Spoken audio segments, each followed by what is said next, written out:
आपने कल सायंकाल में परम पिता परमात्मा भोलेनाथ के विवाह का सुंदर वर्णन झांकी के साथ में दर्शन किया और श्रवण किया। सप्ताह ज्ञान यज्ञ में हम और आप मध्य दिवस में उपस्थित हैं। 3 दिन व्यतीत हो चुके हैं और 3 दिन और कथा होंगी। आज चौथा दिवस, 4 दिन हो गए। प्रथम सत्र की वेला में हम और आप कथा को श्रवण करें।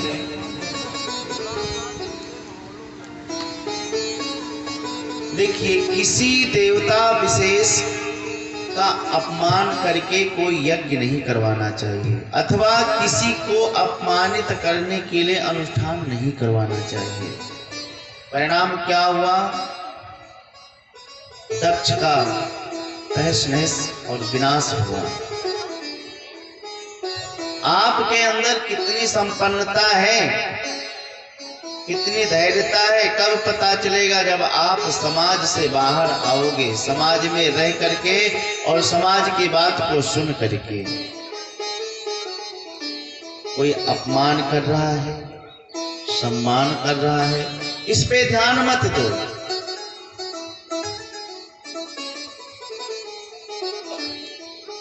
यदि देना है तो अपमान पे ध्यान दो, तो परमात्मा से जुड़ जाओ।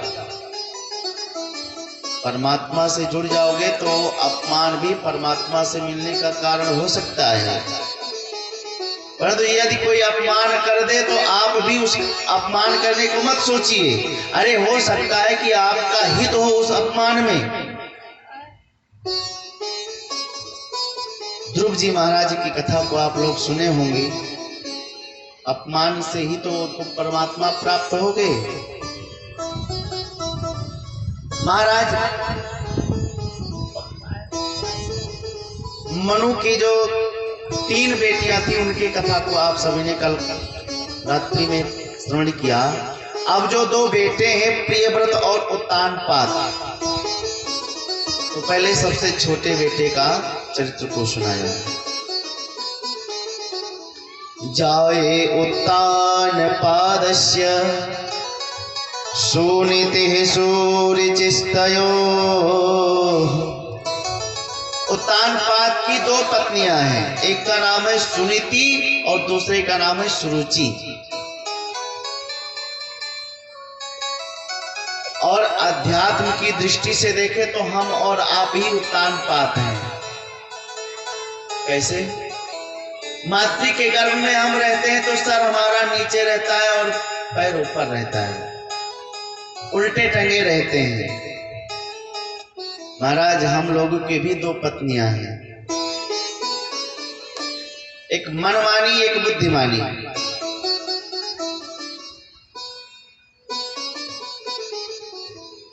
सुरुचि मनमानी है और सुनीति बुद्धिमान से भरी है। महाराज, कथा में बैठ करके सुना जाता है कि सत्य बोलो, सत्य तोलो, किसी को ठगो ना। अब ये तो बात बहुत सुंदर समझ में कथा में आ गई। और जब अपने दुकान पर पहुंचे महाराज, वो तो कथा वार्ता की बात है। यदि 10 रुपए का सामान 12 और 15 में नहीं बेचेंगे तो कैसे कार्य चलेगा? यानी कि जब हम कथा सुनते हैं तो बहुत मन लगता है। अरे, अब आज के बाद में तो हम 4 बजे प्रातः काल जग ही जाएंगे। और जैसे महाराज विश्राम कक्ष में जाते हैं, उसके बाद में सुबह जब 4 बजता है, अरे अभी 2 घंटे का तो समय है ही है, 6 बजे तक तो सोई लूं। महाराज, ये मनमानी बुद्धि अपने काम को करने लगती है, फिर एक नहीं चलने देती। क्यों? क्योंकि वो सत्कर्म सत्संग की ही नहीं है। परंतु सुनीति है सुंदर नीति देने वाली, सुंदर पथ पर चलाने वाली। उत्तानपाद के 2 रानियां थी और दोनों को एक एक बेटा था। सुरुचि के बेटे का नाम था उत्तम और सुनीति के बेटे का नाम था ध्रुव। ध्रुव जी महाराज अपने माँ से बार बार पूछते थे, माँ मेरे पिताजी कहाँ हैं, मेरे पिता का परिचय क्या है। बच्चे लोग हमारे साथ में खेलते हैं, मित्र लोग कहते हैं कि तुम्हारे पिता कहाँ हैं, क्या नाम है तुम्हारे पिता का। तो मैं कहता हूँ हमारे पिता का परमात्मा जगदीश हैं, वो दिखाई नहीं पड़ते हैं, तो वो कहाँ हैं, कहाँ गए हैं। माता यही कहती, समय आने दो बेटा, मैं बताऊंगी। आज ध्रुव जी महाराज खेल रहे थे, खेलते खेलते महल में पहुंच गए और मित्रों से पता चला कि ये जो महाराज हैं ये आपके पिताजी हैं। जाकर के प्रणाम किया और पिताजी के गोद में बैठे गए और जब बैठे देखा सुरुचि ने, अरे ये महाराज की गोदी में कैसे बैठ गया, हाथ पकड़ करके ढकेल दी। अरे बेटा ध्रुव, यदि तुमको राजा के गोद में बैठना है तो जा करके तपस्या कर, तपस्या से परमात्मा प्रसन्न होंगे तो उनसे वरदान मांग लेना कि मेरा जन्म, अगला जन्म जब हो तो सुरुचि के गर्भ से, तब इस गद्दी पर बैठेगा। कि तपसाराध्य पुरुषम तैसेवानुग्रहेण मे गर्भे त्वां साधयात्मानं यदिच्छसि नृपासनम्। इसलिए हे बेटा ध्रुव, दुर्लभेरथे मनोरथा, ये तेरा मनोरथ दुर्लभ है। यदि तुमको बैठना है तो जाओ तपस्या करो।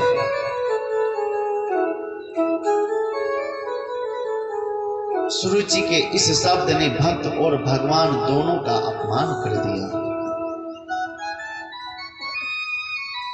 भक्त का तो अपमान कर ही रही है, भगवान का भी साथ साथ में कर दिया। क्यों? क्योंकि अपना गर्व भगवान से भी ऊंचा बताया कि जा पहले तपस्या कर, तपस्या से जब परमात्मा प्रसन्न हो जाए तब उनसे वरदान मांगना कि तू मेरा बेटा बने।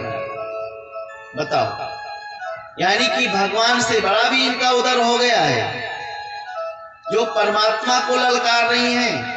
ये बताओ कि जब कोई परमात्मा हमारे सामने आ जाएंगे तो तुच्छ राज मांगेंगे उनसे, उनका गोद ही क्यों नहीं मांग लेंगे हम। ध्रुव जी महाराज रोते चले गए। सुनीति मैया ने कहा, बेटा तू क्यों रो रहा है।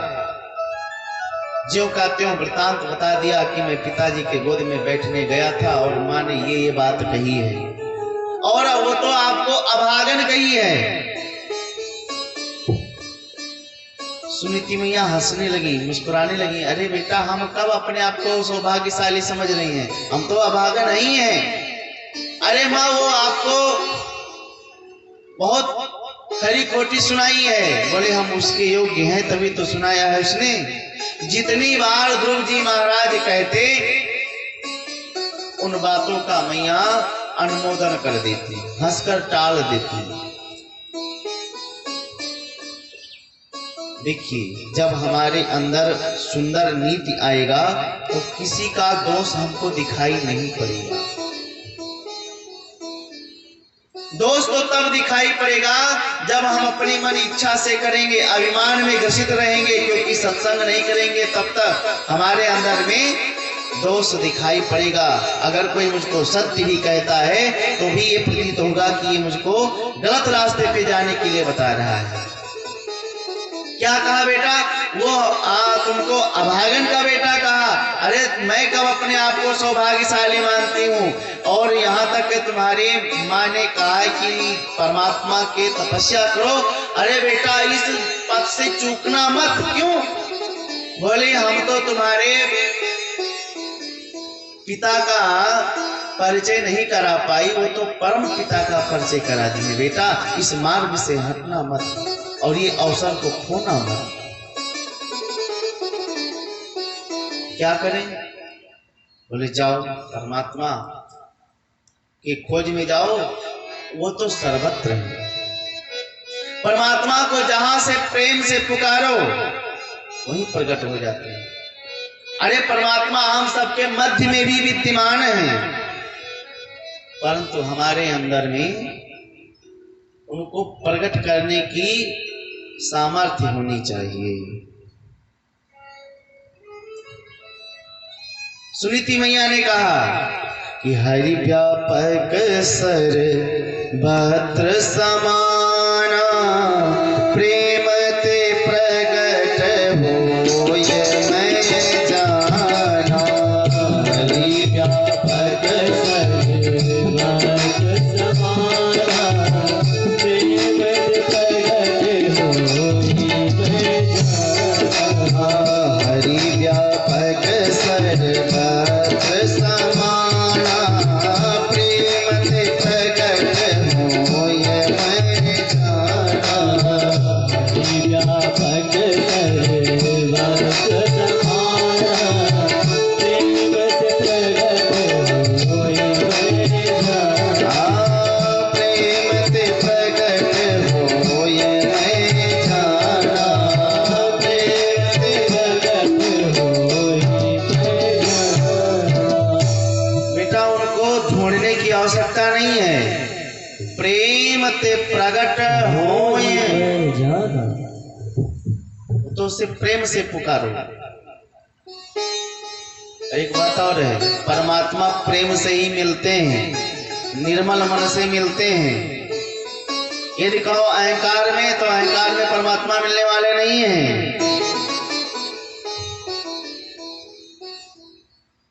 परमात्मा प्रेम के मुखी, आपके अंदर में वो प्रेम हो, परमात्मा आपके घर चल करके आएंगे। महाराज भगवान जब हस्तिनापुर में गए शांति दूत बन करके, बहुत बड़ी चढ़ करके बातें भई और मेहमान नवाजी की जब बात आई, दुर्योधन ने कहा, ऐ कृष्ण तुम गैया चराने वाले ग्वाले क्या जानो कि भोजन कैसे किया जाता है? हमारे यहाँ पे 56 व्यंजन है, 36 व्यंजन है। ये तुम पाओ, तुमको भी पता चले कि कैसे भोजन किया जाता है, किस प्रकार से सुंदर भोजन। आपने कभी ऐसे खाया नहीं होगा। अरे राम राम, भगवान से ऐसी बातें कर रहा है। और चलो आप हमारे मेहमान बन करके आए हो, चलो करके थोड़ा भोजन प्रसाद पा लो। भगवान ने कहा, देखो दुर्योधन, भोजन दो स्थिति में होते हैं। कौन कौन से?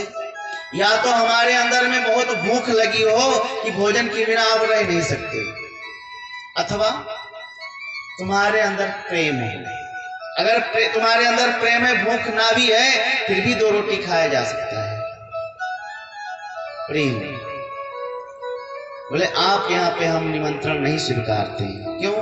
बोले हमारा निमंत्रण तो विदुर काका के यहाँ पे है। अब विदुर जी महाराज उसी सभा में थे, बोले हमने तो प्रभु से बात भी नहीं किया और वो तो हमारे यहाँ पे निमंत्रण कैसे स्वीकार कर लिए। अच्छा, जब निमंत्रण स्वीकार कर ही लिए हैं तो चल करके कुछ व्यवस्था किया जाए। बाजार दौड़ते गए, इधर भगवान वहां से निकले और विदुर की कुटिया में पहुंच गए। विदुरानी घर में स्नान कर रही थी, आवाज लगाई, अरे काकी जी। और जैसे गोविंद की आवाज को सुना, महाराज सब कुछ शुद्ध भान सब भूल गई। जो वस्त्र पहने हुए थी वही दौड़ पहन करके चली। अरे केशव तुम आ गए। केवाड़ को खोला, भगवान ने देखा, अरे ये तो इतने प्रेम में आतुर है, भूल गई। भगवान ने तुरंत अपना उत्तरीय उतार करके और विदुरानी के ऊपर छोड़ दिया। अब वो पूरे घर में चक्कर फेरती फिर रही है। अरे केशव यहाँ बैठ जाओ, अरे नहीं ये स्थान स्वच्छ नहीं है, यहाँ पर बैठो, अरे ये भी स्थान स्वच्छ नहीं है, चल करके उस स्थान पर बैठो। अरे महाराज पूरे घर में चक्कर लगवाया। अंत में भगवान ने कहा, अरे काकी जी आपका पूरा घर जो है ये स्वच्छ है, आप जहां पर बिठा दीजिए वही स्थान स्वच्छ है। और जब बिठाया, अब खाने के लिए क्या दूं? तो घर में कुछ केला रखा हुआ था, वो ला करके खिलाने लगी। इतने प्रेम में आतुर हैं, क्या कहें।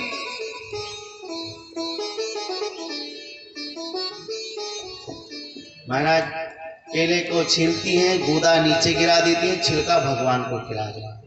भगवान कहते हैं, अरे काकी जी कितना स्वाद है, क्या मीठा रस है इसमें। और खिलाते जा रही है, गूदा नीचे गिरता जा रहा है, केले की छिलका प्रभु खा रहे हैं। इतने में विदुर काका आ गए और देखा, अरे बावरी ये क्या खिला रही है तू? अरे केले के छिलके खिला रही है। अच्छा ठीक है, हम कुछ सामग्री लेकर के आए, जल्दी से भोजन तैयार कर, केशव को पवाना है। और केले के छिलके को गिरा करके और गोदा भगवान को खिलाने लगे। हाथ पकड़ करके बोले, काका जी एक बात कहूं, बुरा नहीं मानोगे ना? अरे केशव एक नहीं तू 4 बात कहे। बोले काका जी जो स्वाद काकी जी के उस छिलके में था, आपके इस केले के गूदे में नहीं है। विदुर जी महाराज रोने लगे, भाव के प्रभु होके। न जाने कौन से गुण पर ये दया निधि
चूबी विधि हरि वो चरणों तक वो चरणों तक वो चरणों तक स्वयं के बट के कर जाकर लुटाते न जाने कौन से गुण पर दया निधि जाते न जाने कौन से गुण पर दया निधि जाते न जाने कौन से गुण पर दया निधि जाते न जाने कौन से गुण पर दया निधि जाते दया निधि जाते यही हरि भक्त गाते यही सतगत गाते यही हरि भक्त गाते यही सतगत गाते न जाने कौन से गुण पर ये दया निधि जाते हैं। परमात्मा कब किस पर रीझ गए ये कोई पता नहीं, बस हमारे अंदर प्रेम हो। प्रेम ही एक सार है और कुछ नहीं है। आज ध्रुव जी महाराज निकल पड़े और पहुंच गए मथुरा। रास्ते में नारद जी ने देखा, अरे नेक सा बालक है छोटा सा और ये वन में घूम रहा है। नारद जी महाराज पास में गए, देखे, ए बेटा कहां जा रहे हो? प्रहलाद जी ध्रुव जी ने कहा, मैं परमात्मा से मिलने जा रहा हूं, यदि आपको पता है तो बताओ। नारद जी ने कहा, अरे नेक सा छोटा सा बालक है और परमात्मा को कैसे प्राप्त कर लेगा? अरे महाराज बड़े बड़े संत ऋषि महात्मा नहीं पाते, छोटा बालक कैसे पा जाएगा? समझाने लगे, देख बेटा, वन में बड़े बड़े हिंसक जानवर रहते हैं, शेर रहते हैं, इसलिए तू घर चला जा। पूरा वृतांत बताया ध्रुव जी महाराज ने कि ऐसे ऐसे हमारे साथ में घटना घटी है और मैं परमात्मा को प्राप्त किए बिना जा नहीं सकता। यदि आपको उनका पता है, जानते हो तो बताओ, नहीं तो आप अपने रास्ता जाओ। अरे नारद जी ने सोचा कि थोड़ा इसका परीक्षण करूं। बोले, बेटा तू अभी बहुत छोटा है, तू कैसे तपस्या कर सकता है? तपस्या करना पड़ेगा, शरीर को गलानी पड़ेगी और यहाँ तक के ठंड और गर्मी से इस शरीर को भी झुलसाना पड़ेगा। बहुत भय दिखाया। ध्रुव जी ने कहा, देवर्षि आप एक बात बताइए, कोई छलनी ले ले जिससे आटा चाला जाता है और उसमें जल भरना प्रारंभ कर दे, तो जल रुकेगा उसमें? वो भर जाएगा, किसी काल में नहीं भरेगा। तो सुरुचि मैया के वचनों से हमारा हृदय एकदम से छलनी हो गया है। आप कितनी सुंदर ज्ञान देते हो, कितना सुंदर आप उपदेश करते हो, ये टिक नहीं रहा है। यदि आपको पता हो तो बताइए, नहीं तो आप जाइए, हम खोज लेंगे। नारद जी समझ गए पक्का चेला है। अहो तेज क्षत्रियाणाम मानभंगम विशेषताम। एक छोटे से अपमान के साथ में ये वन में चला आया। जब देखा, देखिए चेला तभी बनाना चाहिए जब चेला उस योग्य हो, अथवा गुरु जब बनाना चाहिए जो गुरु योग्य हो। गुरु मतलब होता है जो अंधकार से प्रकाश की तरफ मोड़ दे, वो है गुरु। महाराज आजकल तो ऐसे ऐसे गुरु लोग बनाए हैं कि गुरु कुछ नहीं जानते, अंगूठा छाप हैं। और ऐसे गुरु को बनाने से आपका कल्याण किसी काल में नहीं हो सकता। अरे गुरु बनाओ जो वेद शास्त्र का जानकार हो, ज्ञाता हो, आपकी हर एक समस्या का समाधान उसके पास में हो, आपके मन में किसी बात की शंका बनी उसका समाधान करे।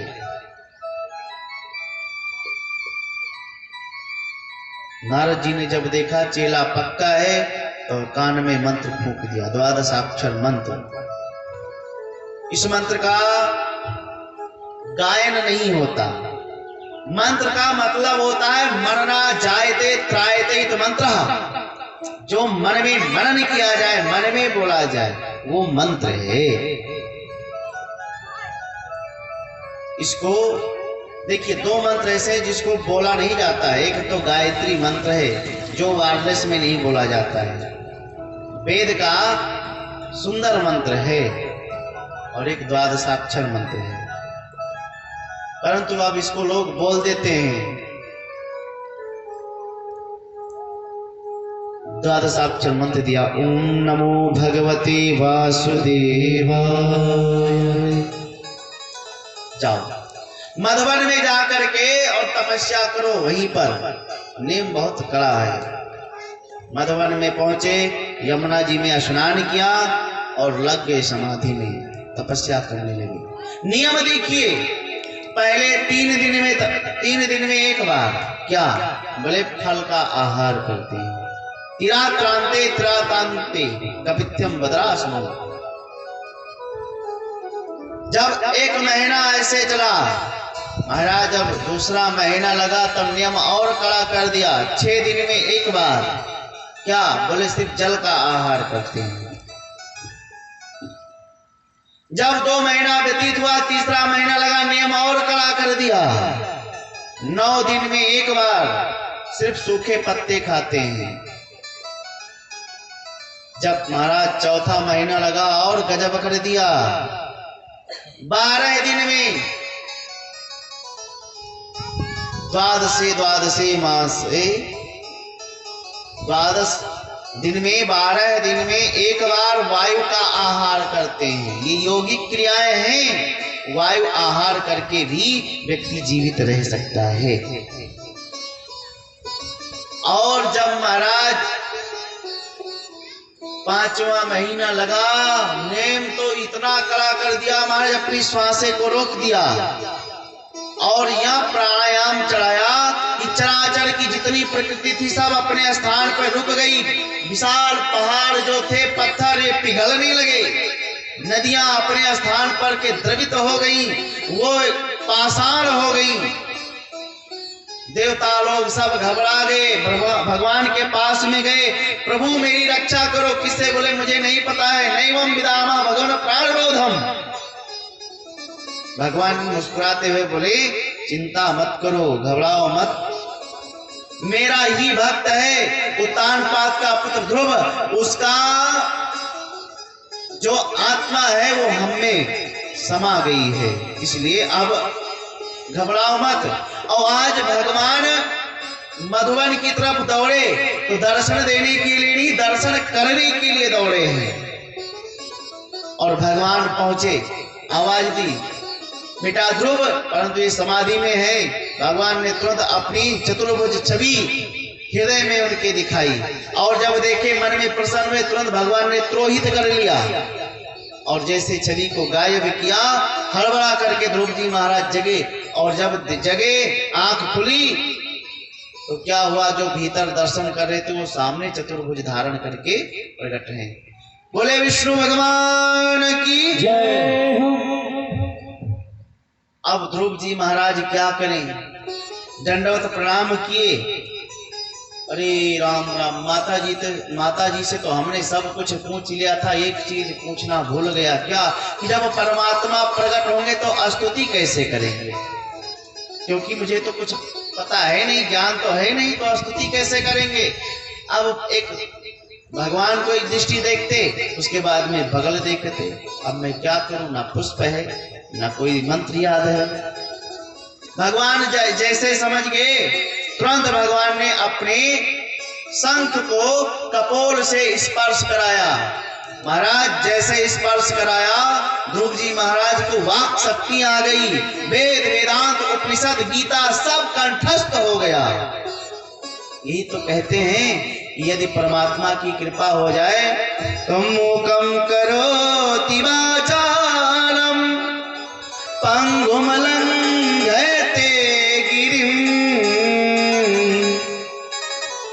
मूक जो गूंगा है वो बाचाल हो जाता है। बाचाल का मतलब होता है बड़बड़ाने वाला। तो क्या भगवान उसको पागल बड़बड़ाने वाला बना देते हैं? नहीं, बाचा अलंकरोमि, उसके बाचा को, उसके वाणी को समलंकृत कर देते हैं, सजा देते हैं और वेद वेदांत के उपनिषद के सुंदर मधुरमय पाठ को गाने लगता है। जैसे भगवान ने स्पर्श कराया, स्पर्श बालम कृपया कपोले, कपोल से गालों से जैसे शंख को स्पर्श कराया, महाराज ध्रुव जी महाराज स्तुति गा उठे। योऽन्तः प्रविश्य मम वाचमिमां प्रसूप्तां, योऽन्तः प्रविश्य मम वाचमिमां प्रसूप्तां, संसेवयत्यखिल शक्तिधरा स्वधाम्ना।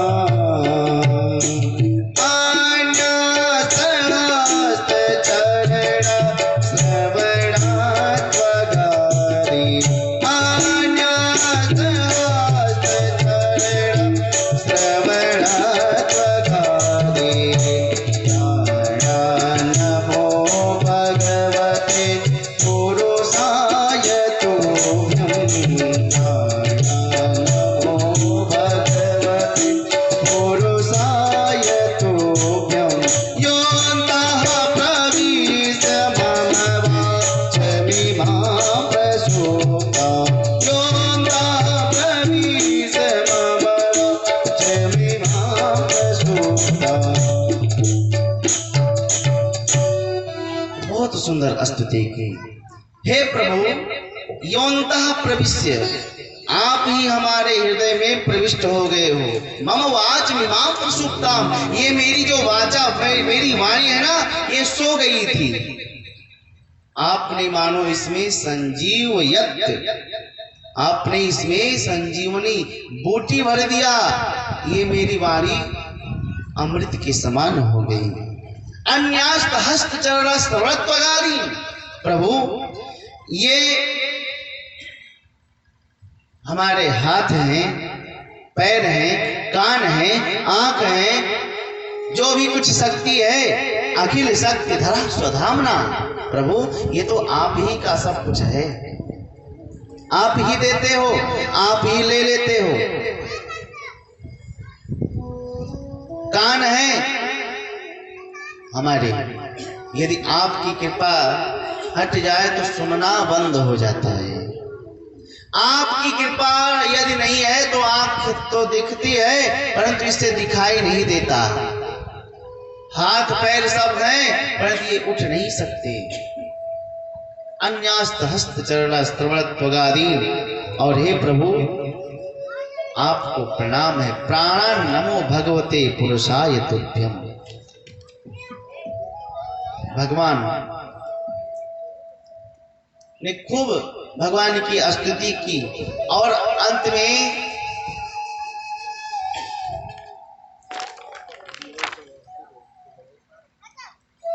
भगवान ने कहा बेटा कुछ मांग लो। ध्रुव जी ने कहा प्रभु मुझे लेने देने वाली बात मत करो, बस आपकी कृपा बनी रहे। भगवान ने कहा कि तुम इसीलिए आए थे राजपद पे बैठने के लिए, जाओ अपने राज्य पर, अपने पिता के राजगद्दी पर बैठो और 36,000 वर्ष तक के राज करो। उसके बाद में तुम हमारे नित्य पार्षद बन करके आना, ध्रुव लोक में चमकना। भगवान जब किसी को पद देते हैं तो 5 वर्ष का नहीं देते हैं, 10 वर्ष का नहीं देते हैं महाराज, शास्त्रों में दे देते हैं 1000 वर्ष, 36,000 वर्ष का राज्य दे दिए। आप लोग तो काले देकर के आए हैं ना, 10 तारीख को पता चलेगा किसका 5 वर्ष के लिए सरकार बन रही है। तो 5 वर्ष का सरकार बलू नहीं बनाते हैं, वो तो 36 हजार वर्ष का बनाते हैं। ध्रुव जी महाराज लौट करके आए और जो सुरुचि मैया फूटी आंखों से भी नहीं देखना चाहती थी, वो आज स्वर्ण की थाल लेकर के स्वागत में खड़ी है। स्वागत किया और उत्तानपाद जी महाराज अपने पुत्र को सत्ता का भार सौंप करके तपस्या करने के लिए चले गए। महाराज, प्रभु को ग्लानि से भी प्राप्त किया जा सकता है। यदि ग्लानि हो जाए, कोई हमारा अपमान कर दे, तो हम उसके प्रति अपमान करना नहीं सोचे, उसमें अपना हित ढूंढे कि ध्रुव सगलानि जपे हरि नाम, ध्रुव सगलानि जपे हरि नाम, ध्रुव सगलानि जपे हरि नाम, ध्रुव सगलानि जपे हरि नाम, चल अनुपम धामो,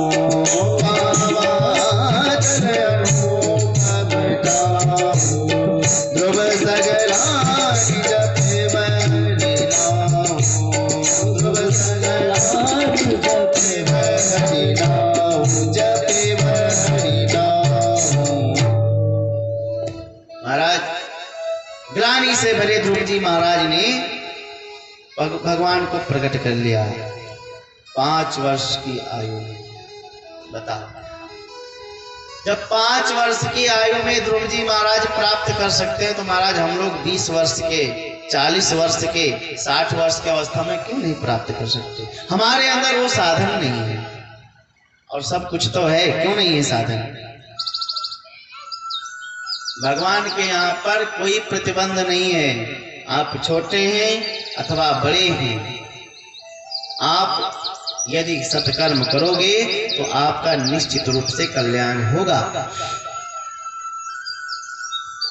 आप अनजान हो या जानकार हो, लाइट के तार को पकड़ोगे तो करंट आपको लगेगा, चाहे आप जान करके पकड़ो चाहे अनजान में पकड़ो। करंट तो ये नहीं कहेगा अच्छा चलो बेचारा गलती से पकड़ लिया, इसको छोड़ दे, नहीं। तो भगवान का नाम क्यों नहीं लोगे? तो अगर गलती से ही निकल जाए फिर भी भगवान उसको मानते हैं। महाराज, एक बूढ़ा व्यक्ति था, जीवन भर भगवान का नाम नहीं लिया। मरने लगा तो उसको, जैसे कहते ना कि मरते व्यक्ति को झटका लगता है, अंतिम प्राण उसके जब आते हैं प्राण नहीं निकलता, बहुत पीड़ा में भर जाता है। दवाई करवाया, खूब कुछ स्वस्थ हुआ, तो एक विद्वान आकर के बोला ये जीवन भर किसी भगवान का नाम तो लिया नहीं, या राम का नाम या श्याम का नाम या ऐसे वैसे, तो जब तक ये परमात्मा का नाम नहीं लेगा तब तक ये मरने वाला नहीं है। अच्छा, तब क्या करें? तो गांव के बाहर एक मंदिर था, वहां पे राम जी का, लक्ष्मण भैया का और मैया सीता का प्रतिमा थी। बोले अभी चल करके इसको दिखाएंगे तो बताएंगे ये तो राम और लक्ष्मण और सीता की तो प्रतिमा है, मंदिर का नाम ले लेंगे तभी भी इनका कल्याण हो जाएगा। लेकर के गए, मंदिर के बाहर खड़े किए, बोले पिताजी बताओ ये क्या है? बोले बेटा, जब एक गांव होता है तो गांव के बाहर कुछ ऐसे बने होते हैं, उसमें 2 लोग धनुष बाण लेकर के और एक स्त्री खड़ी रहती है, राम नाम नहीं लिया। अरे राम राम, अब क्या करें? तो उनके जमाई का नाम था राधे श्याम। तो कहे कि लाओ इनको बुलाते हैं, क्या पता कह दे ये तो अपने दामाद राधे श्याम जी हैं। उनको बुलाया गया। बोले पिताजी ये कौन है? बोले बेटा जब घर में रिश्तेदार आते हैं तो एक ना एक रोज टपकते रहते हैं, आते रहते हैं, तो यही अपने रिश्तेदार हैं। नाम नहीं लिया। बोले नाम क्या है? बोले ऐसे नाम रहता है जो कोई टेढ़े बेड़े होकर के बंसी को बजाता है ना, तो वैसे रहते, वही इनका नाम होगा। बोले भगवान का नाम नहीं लिया। लगाने लगे। बोले कहो पिता राम। बोले नहीं कहेंगे। कहे पिताजी बोलो राम। बार बार कहते कहते गए, मैं राम नाम नहीं कहूंगा, राम का नाम नहीं लूंगा। बोले कहो पिताजी राम। बोले मैं कितनी बार कहा कि राम का नाम मैं कभी नहीं लूंगा। और ये कहते कहते उसका उद्धार हो गया। बोलो वृंदावन बिहारी लाल की जय। महाराज आप भाए कुभाए अनख आलस हो। यदि आप भय से अथवा प्रसन्नता से अथवा सो करके जगो राम कह करके आप भी प्राप्त मोक्ष को कर सकते हैं। ध्रुव जी महाराज अपना 36,000 वर्ष राज्य को, सत्ता को संभाल करके और अंत में परम गति को प्राप्त हुए। भगवान के दिव्य पार्षद प्रकट हो गए। बोले भैया अब चलो, तुम्हारा समय काल समाप्त भया।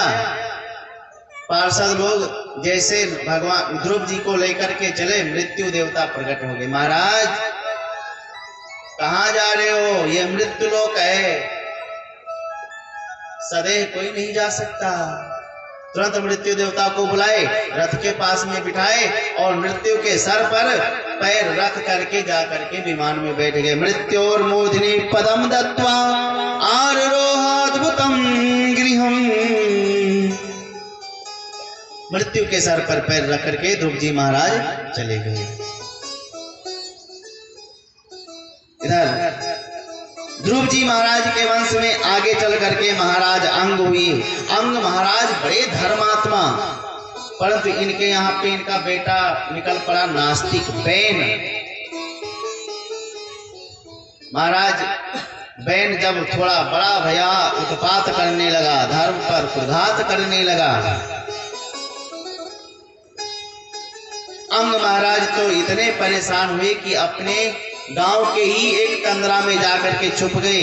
देश देश में पता लगवाया, पता नहीं चला, तो बैन को ही अंत में राजा बना दिया।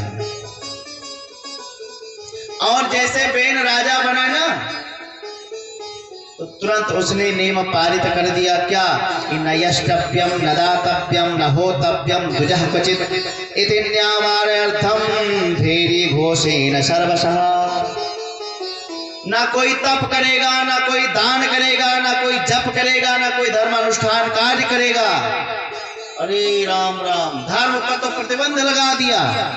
कोई राम का नाम नहीं लेगा, धर्म सुने नहीं काना।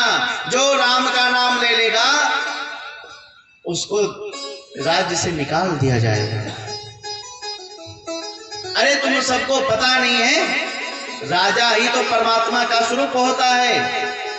अगर तुमको नाम जपना है तो बैनाय नमः जपो, हवन करना है तो बैनाय स्वाहा हवन करो, कुछ भी अनुष्ठान करना है तो हमारे नाम का करो। अब तो महाराज इतना बड़ा भयानक द्वंद्व हो गया, कोई राम का नाम नहीं ले सकता।